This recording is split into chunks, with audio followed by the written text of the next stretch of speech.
In this video, we'll be talking about different stages of startups and what do they actually mean.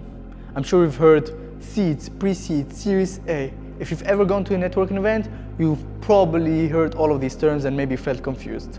Don't worry, that's exactly how I felt when I first went to a networking event. And today I'll be explaining them in a really simple way.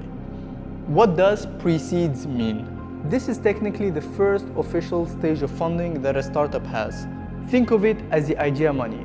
You have this brilliant idea, but it's probably way too early for professional investors like VCs. Typically here we're looking from anywhere from $50,000 to $500,000 from family, friends, and fools, and from angel investors. Obviously, every startup is different, but at this stage, usually it's about proving that your startup has kind of a potential.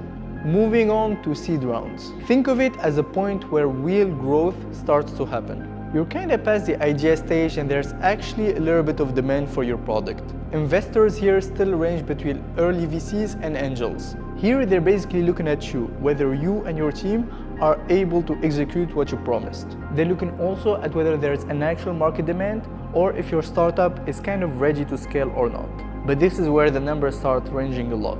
At these days, usually it's about between $1 million and $3 million. But market conditions can change a lot of this. At this stage, usually startups start to potentially hire some people instead of only working with the co-founders. Typically, we're talking here about engineers or developers.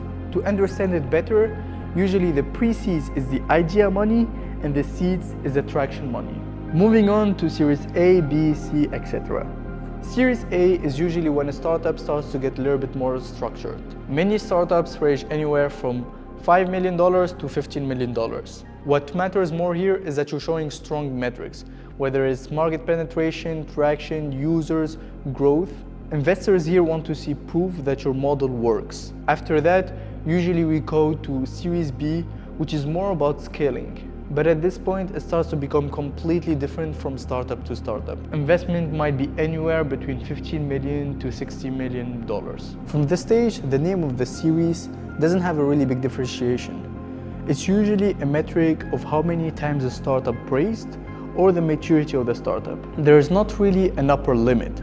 Some companies raise beyond Series F, Series E, Series Z. And if you like this video and want to learn more about startups and how to find co-founders, follow me on LinkedIn or join Only Founders waitlist. Thank you for watching and see you in the next one.